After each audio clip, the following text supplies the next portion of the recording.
बच्चों, आज के इस हिंदी के वीडियो में सभी का स्वागत है। और आज हम लोग कक्षा 8 की हिंदी की पुस्तक वसंत भाग 3 का दूसरा अध्याय पढ़ने जा रहे हैं। इससे पहले वीडियो में हम लोगों ने इस अध्याय के कुछ अंश को पढ़ा था और पाठ 2 जिसका नाम है लाख की चूड़ियाँ। लाख की चूड़ियाँ ये बदलू काका के जीवन पर आधारित है, जो लाख की चूड़ियाँ बनाया करते थे।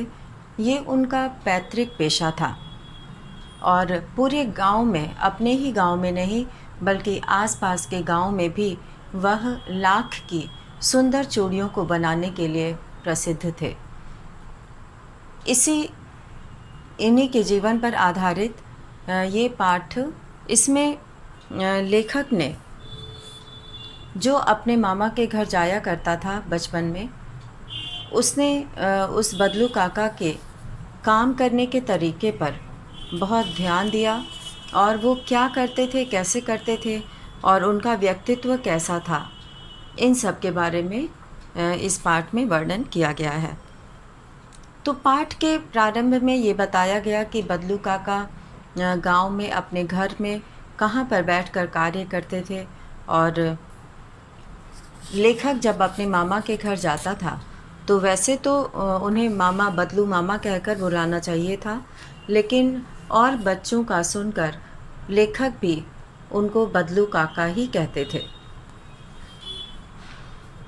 इससे पहले हम लोगों ने ये पढ़ा था कि लेखक जब भी उनके पास जाता था वो अधिकतर उनकी पढ़ाई के बारे में पूछते थे और कभी कभी घर के बारे में और शहर के बारे में। उसके बाद वो बताते हैं कि शहर में तो स्त्रियां जो है कांच की चूड़ियां पहनती हैं। तो बदलू काका को यह सुनकर अच्छा नहीं लगता था, क्योंकि वो कहते थे कि हाँ भाई, उनकी कलाइयाँ बहुत नाजुक होती हैं ना, लाख की चूड़ियां पहनने पर उन पर मोच आ जाएगी। और कभी कभी बदलू लेखक की इतनी खातिरदारी करते थे कि उन दिनों जब भी उनके गाय दूध देती थी, वे उसके लिए हमेशा मलाई बचा कर रखते थे। और आम की फसल में तो रोज़ ही उनके यहाँ से 2-4 आम लेखक खा कर आते थे। तो इस तरह से बदलू काका जो है वो लेखक की आवभगत भी बहुत करते थे, खातिरदारी भी बहुत करते थे और बहुत मानते थे लेखक को। परंतु इन सब बातों के अतिरिक्त जिस कारण बदलू काका लेखक को अच्छा लगता था, वह यह था कि लगभग रोज ही वह उनके लिए 1-2 लाख की गोलियां बना देते थे, जो रंग बिरंगी गोलियां लेखक को बहुत ही पसंद आती थीं। तो यहाँ तक हम लोगों ने पहले पढ़ लिया था और अब इसके आगे हम लोग पढ़ेंगे। लेखक कहते हैं कि मैं बहुधा हर गर्मी की छुट्टी में अपने मामा के यहाँ चला जाता। बहुधा का अर्थ होता है अधिकतर, प्रायः। बहुधा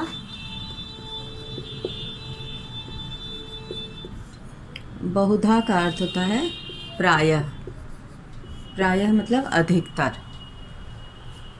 गर्मी की छुट्टी में अपने मामा के यहाँ चला जाता और 1-8 महीने वहाँ रहकर स्कूल खुलने के समय तक वापस आ जाता। अभी भी बच्चे जो है वो गर्मी की छुट्टियां होती हैं तो कोई अपनी दादी के यहाँ, कोई अपनी नाना नानी के यहाँ, कोई दादा दादी के यहाँ, कोई मामा मामी के यहाँ घूमने चले जाते हैं, क्योंकि यही वो छुट्टियां होती हैं कि लोग एक दूसरे से मिलते हैं।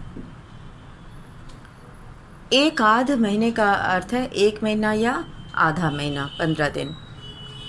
और उसके बाद परंतु 2-3 बार ही मैं अपने मामा के यहाँ गया होऊंगा। तभी मेरे पिता की एक दूर के शहर में बदली हो गई। बदली मतलब ट्रांसफ़र, तबादला।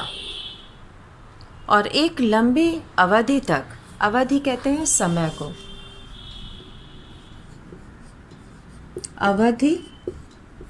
अवधि कहते हैं समय को।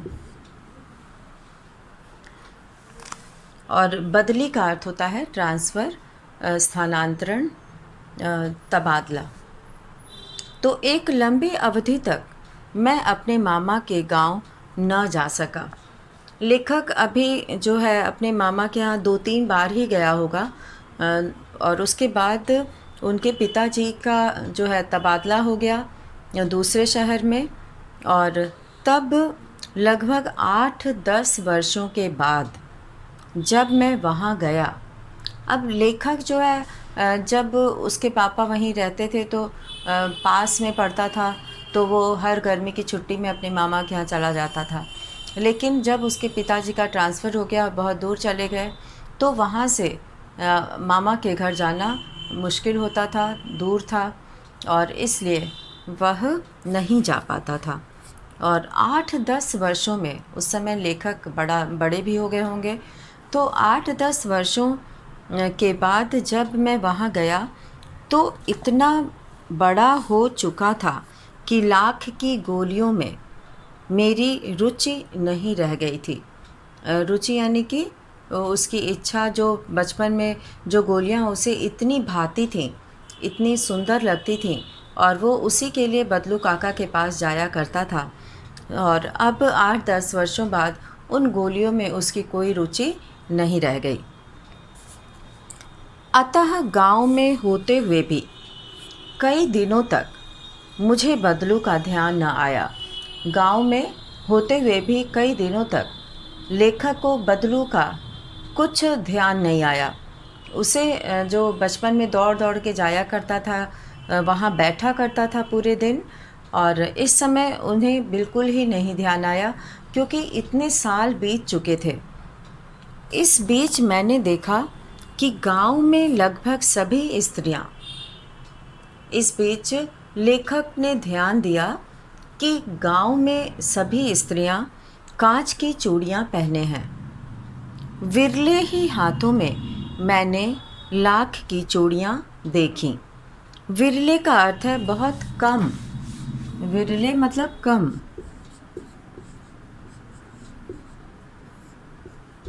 विरले का अर्थ होता है कम, बहुत कम हाथों में, किसी किसी हाथों में। विरले ही हाथों में मैंने लाख की चूड़ियाँ देखीं। तब एक दिन सहसा मुझे बदलू का ध्यान हो आया। सहसा का मतलब होता है अचानक। सहसा, अचानक।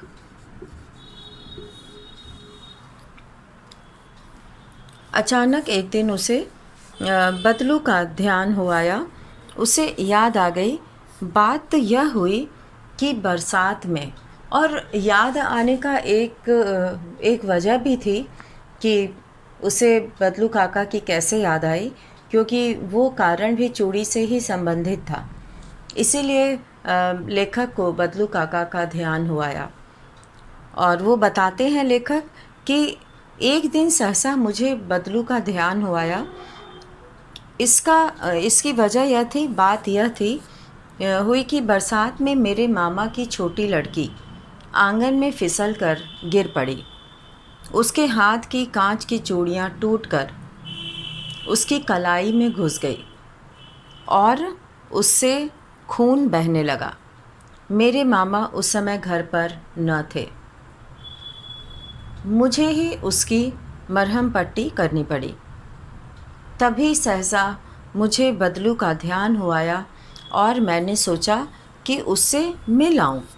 और जब ये घटना घटती है तो लेखक को बदलू काका की याद आती है और उन्हें ध्यान आता है कि वो लाख की चूड़ियाँ बनाया करते थे और वो चूड़ियाँ बहुत मजबूत होती थीं, जल्दी टूटती नहीं थी।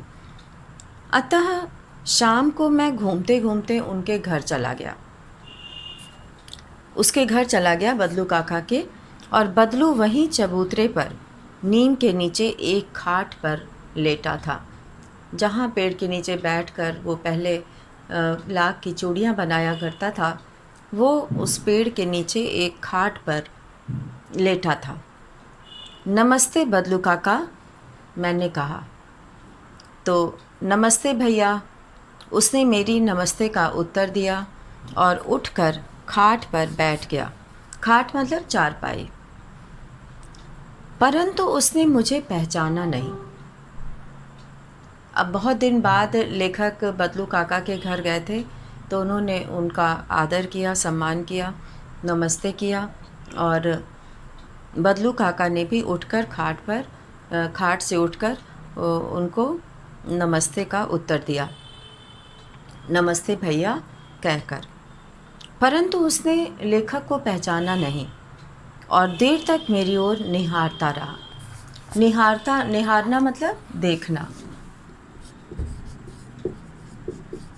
निहारता मतलब देखता, निहारता रहा अर्थात देखता रहा। मैं हूँ जनार्दन काका, आपके पास से गोलियां बनवाकर ले जाता था, मैंने अपना परिचय दिया। अब जब लेखक को लगा कि बदलू काका उसे इस तरह से देख रहे हैं जैसे वो उसे पहचान नहीं रहे हैं, तब लेखक ने अपना परिचय दिया कि मैं हूँ जनार्दन, का नाम था जनार्दन काका, आपके पास से गोलियां बनवा कर ले जाता था मैं। तो इस तरह से लेखक ने अपना परिचय दिया। बदलू फिर भी चुप रहा। अब इतना परिचय देने के बाद भी बदलू जो है वो चुप रहा, कुछ नहीं बोला। और ये सही बात है, जब लगातार किसी को व्यक्ति देखता रहता है, कोई उसके सामने छोटे से बड़ा होता है तो वो उसे पहचान लेता है, लेकिन अचानक से बीच में कुछ वर्षों तक न दिखने के बाद जब कोई आता है तो उसे पहचानना, क्योंकि इतना रूप रंग सब बदल जाता है, आकार बदल जाता है, लंबाई बढ़ जाती है कि उसको पहचानना थोड़ा कठिन हो जाता है। बदलू फिर भी चुप रहा, मानो वह अपने स्मृति पटल पर अतीत के चित्र उतार रहा हो। कहने का तात्पर्य है कि वो उसे याद करने की कोशिश कर रहा था कि ये कौन है। स्मृति पटल यानी कि मस्तिष्क, दिमाग पर जोर डालते हुए। स्मृति पटल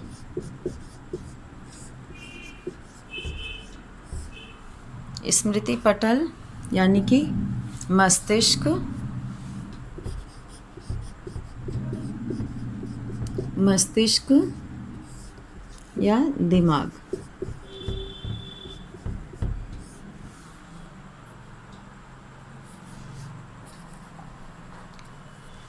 अपने स्मृति पटल पर यानी कि अपने मस्तिष्क पर, अपने मन पे जोर डालकर वह अतीत के चित्र, अतीत,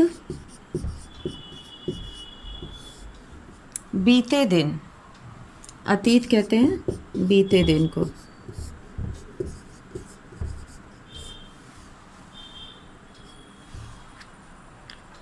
अतीत यानी बीते दिन।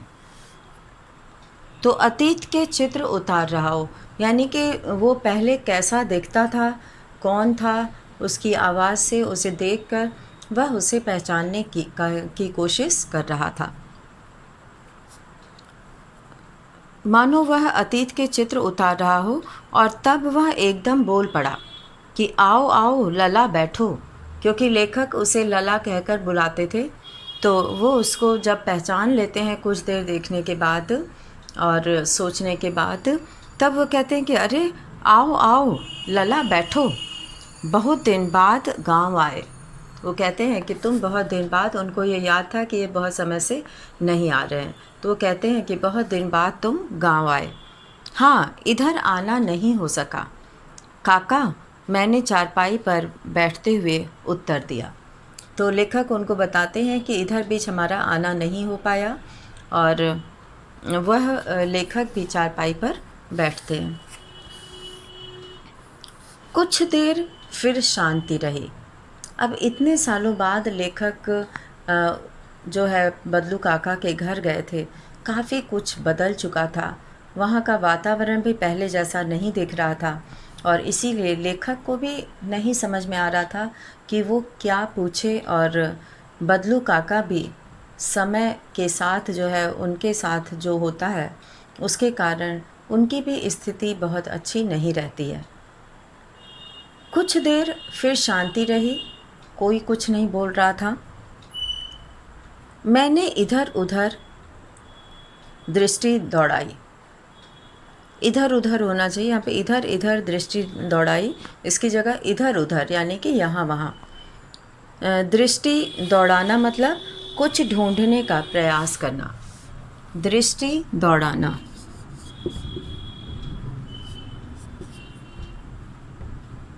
दृष्टि दौड़ाना।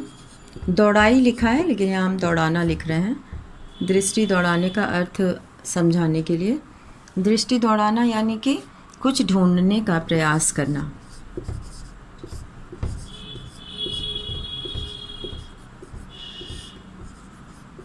कुछ ढूंढने का प्रयास करना। तो दृष्टि दौड़ाना मतलब कुछ ढूंढने का प्रयास करना। कुछ देर जब शांति रही और कोई कुछ नहीं बोल रहा था, उस बीच लेखक ने, यहाँ पे लेखक कह रहे हैं, वो खुद कह रहे हैं, मैंने इधर उधर दृष्टि दौड़ाई यानी कि कुछ देखने का, समझने का प्रयास किया। न तो मुझे उसकी मचिया ही नज़र आई, न ही भट्ठी। जिस अंगीठी में, जिस भट्टी में वह लाख पिघलाया करता था, वो लाख पिघलाने वाली भट्टी जो थी वो लेखक को कहीं नहीं दिखाई दी, और न ही मचिया नज़र आई जिस पर बैठकर बदलू काका लाख की चूड़ियाँ बनाया करते थे। अब लेखक क्या पूछते हैं, कहते हैं कि आजकल काम नहीं करते काका? मैंने पूछा। नहीं लला, काम तो कई साल से बंद है। मेरी बनाई हुई चूड़ियाँ कोई पूछे तब तो। कोई पूछे, यहाँ पूछे कहने से मतलब है कि कोई पहनेगा तब तो वो उसे खरीदेगा। तो कोई पूछे यानी कि उसको खरीदे तब तो। मेरी बनाई हुई चूड़ियाँ जो है वो कोई पूछे यानी कि कोई पहने खरीदे तब तो। गांव-गांव में कांच का प्रचार हो गया है। प्रचार कहते हैं चलन में आना। प्रचार चलन में आना यानी कि फैशन में आना, उसका प्रचार होना। एक देखा देखी जो है लोग पहनने लगते हैं और धीरे धीरे उसकी सुंदरता और उसकी बनावट लोगों को भाने लगती है, क्योंकि वो सारी चीज़ें मशीन से बनती हैं इसलिए सुंदर बन जाती हैं। हाथ से लाख की चूड़ियाँ थोड़ी मोटी बनती हैं, भारी होती हैं, तो उसमें उतनी सुंदरता लाना कठिन होता है। तो लेखक बताते हैं कि नहीं लला, काम तो कई साल से बंद है। मेरी बनाई हुई चूड़ियाँ कोई पूछे तब तो। गांव-गांव में कांच का प्रचार हो गया है। वह कुछ देर चुप रहा, फिर बोला, मशीन युग है ना यह लला, आजकल सब काम मशीन से होता है। खेत भी मशीन से जोते जाते हैं, और फिर जो सुंदरता कांच की चूड़ियों में होती है, लाख में कहाँ संभव है। यानी कि जितनी सुंदर कांच की चूड़ियाँ चमकीली और उसमें सुंदर सुंदर डिज़ाइन बनी होती है और मशीन से बनती है तो उसमें बहुत मेहनत नहीं लगती है, तो ऐसी चूड़ियाँ जो है उसकी सुंदरता लाख की चूड़ियों में कहाँ मिल सकती है। लेकिन कांच बड़ा ख़तरनाक होता है, बड़ी जल्दी टूट जाता है, मैंने कहा। तो लेखक ने कहा कि कांच तो बहुत जल्दी टूट जाता है, तो नाजुक तो फिर होता ही है लला। तो इसका जवाब बदलू काका देते हैं कि नाजुक तो फिर होता ही है लला। कहते कहते उसे खांसी आ गई और वह देर तक खांसता रहा। मुझे लगा उसे दमा है। दमा मतलब सांस की बीमारी। अवस्था के साथ साथ उसका शरीर ढल चुका था, यानी कि उसका शरीर कमज़ोर हो गया था, उसकी उम्र बढ़ गई थी। उसके हाथों पर और माथे पर नसें उभर आई थीं, यानी कि उसके हाथों पर और उसके माथे पर नसें उभर आई थीं, नसें दिखाई देने लगी थीं। जाने कैसे उसने मेरी शंका भांप ली और बोला, दमा नहीं है मुझे, फसली खांसी है। दमा यानी कि टीबी की बीमारी जो होती है तपेदिक, तो वो सांस की बीमारी होती है। तो इसमें वो कहता है कि मुझे दमा नहीं है, फसली खांसी है। फसली मतलब मौसमी, फसली का अर्थ है मौसमी खांसी है। और वो कहता है कि मुझे कोई बीमारी नहीं है। और फिर वो समझ जाता है कि लेखक क्या समझ रहा है, और इसीलिए वो ऐसा कहता है कि यहाँ पे फसली का अर्थ है मौसमी।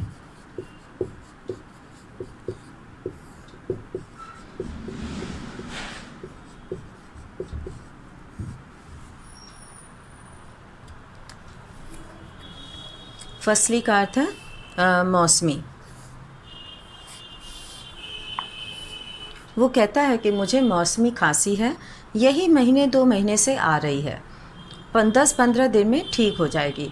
वह अपने उस लला को अर्थात लेखक को कहता है कि ये मौसमी का मतलब होता है मौसम के बदलने से ये खांसी आ रही है और 10-15 दिन में ठीक हो जाएगा। मैं चुप रहा। मुझे लगा उसके अंदर कोई बहुत बड़ी व्यथा छिपी है। व्यथा मतलब पीड़ा, व्यथा।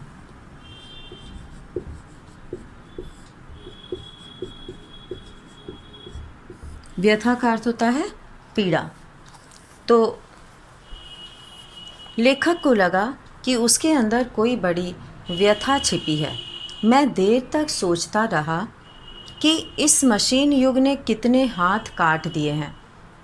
मशीन युग ने यानी कि आज का जो युग है, आज का जो समय है, वर्तमान समय मशीन का युग है, और मशीन से ही बहुत सारे कार्य होते हैं। तो इससे उन कारीगरों के हाथ कट गए हैं। हाथ कट गए हैं मतलब कि अब उनके पास कोई काम नहीं है। जिन हाथों में इतनी बड़ी कला थी, चूड़ियाँ बनाने की कला, ऐसे कारीगर के हाथ में अब कोई भी काम नहीं है। तो वो हाथ बेकार हो गए हैं। इसीलिए यहाँ पर कहा गया है कि कितनों का कारोबार छिन गया है, और कुशल कारीगर भी अब जो है वो बेरोज़गार हो गए हैं, लाचार हो गए हैं। तो इस तरह से क्योंकि उनके हाथों में अब काम नहीं है, इसीलिए लेखक यहाँ कह रहा है कि इस मशीन युग ने कितने हाथ काट दिए हैं, यानी कि कितने हाथों से काम छीनकर मशीन ने ले लिया है। कुछ देर फिर शांति रही जो मुझे अच्छी नहीं लगी। तो अब लेखक के ऐसा कहने के बाद जो है कुछ देर तक शांति रहती है, और लेखक को ये बिल्कुल भी अच्छा नहीं लगता।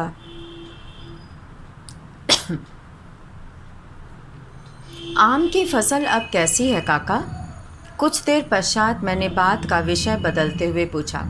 अब लेखक समझ गया था कि बदलू काका की स्थिति बदल चुकी है, और इस बात से वो बहुत दुखी हैं, क्योंकि उनके पास अब आमदनी का कोई भी जरिया नहीं है।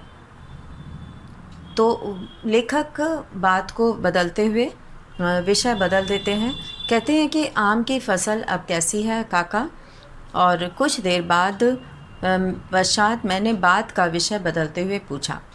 अच्छी है लला, बहुत अच्छी है, उसने लहक कर उत्तर दिया। लहक कर मतलब खुश होकर। और अंदर अपनी बेटी को आवाज़ दी, अरे रज्जो, लला के लिए आम तो ले आ। फिर मेरी ओर मुखातिब होकर बोला। मुखातिब होना मतलब मुँह घुमाकर, लेखक की ओर मुँह करके, मुखातिब।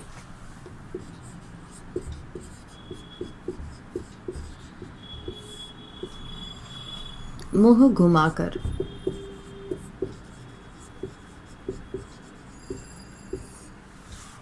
तो इस तरह से लेखक की ओर मुखातिब होकर यानी कि मुँह घुमाकर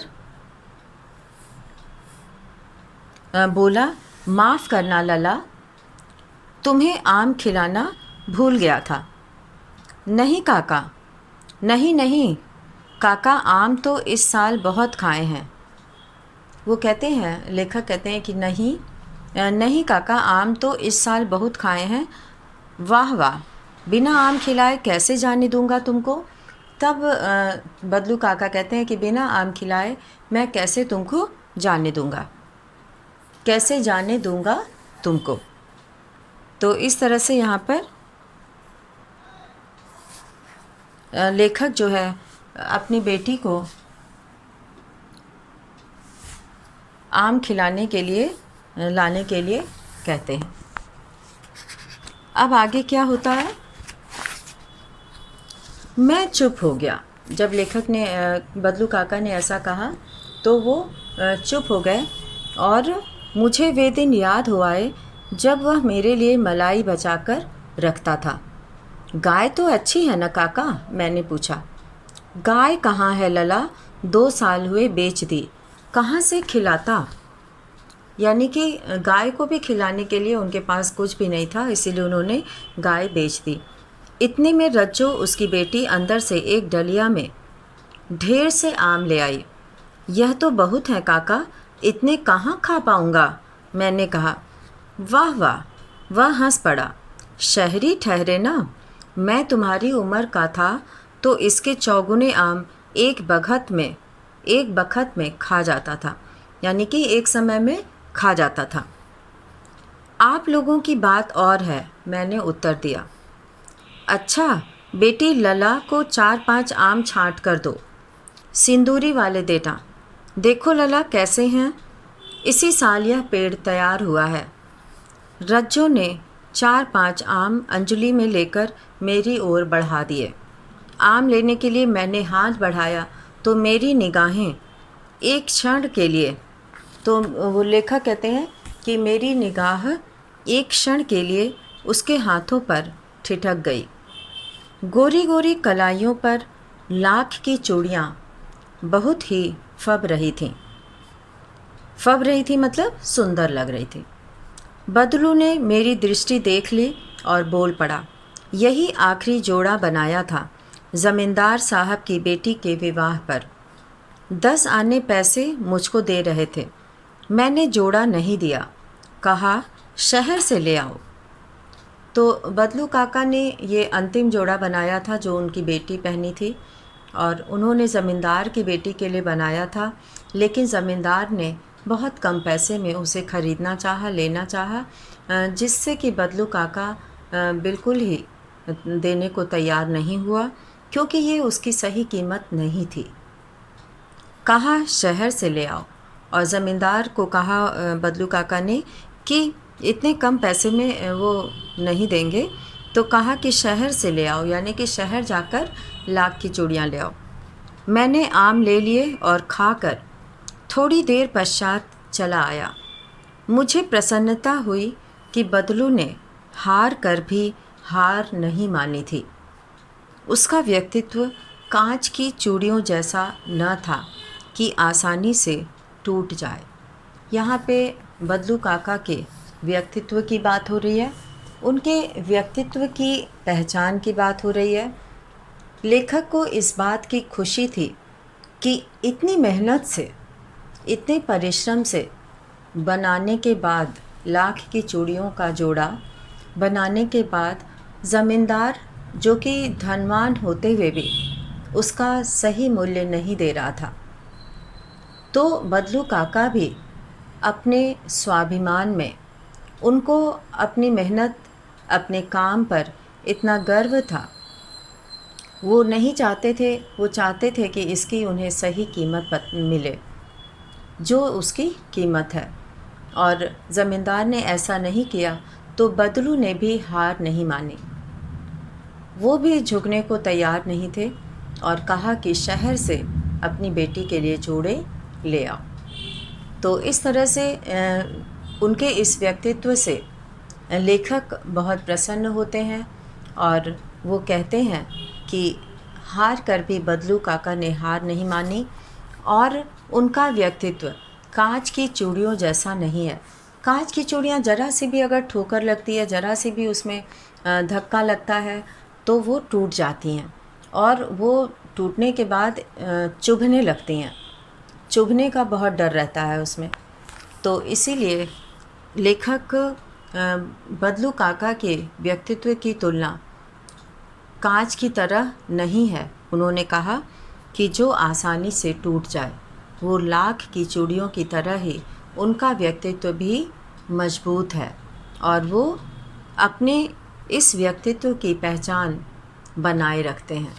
तो यहाँ पर जो है लेखक जो ज़मींदार साहब की बेटी के लिए बनाए गए जोड़े को वो अंत में अपनी बेटी को पहना देते हैं और उसके हाथों में वो चूड़ियाँ बहुत ही सुंदर दिखती हैं। उनका जो है मेहनत सफल हो जाता है और वह बदलू काका स्वाभिमानी हैं और तभी तो चूड़ियों के जोड़े को कम दामों में बेचकर उन्होंने अपने नियम को नहीं तोड़ा। उन्होंने जो नियम बनाया था चूड़ियों को बेचने का, वस्तु विनिमय का, तो उसे उन्होंने बरकरार रखा और उसे बदला नहीं। तो ये था लाख की चूड़ियाँ। तो इसमें जो है लेखक ने बहुत ही सुंदर ढंग से बदलू काका के माध्यम से मशीनी युग के प्रभाव को दिखाया है। तो इसी के साथ आज का ये वीडियो यहीं समाप्त करते हैं और अगले वीडियो में हम लोग प्रश्नों का उत्तर करेंगे। धन्यवाद।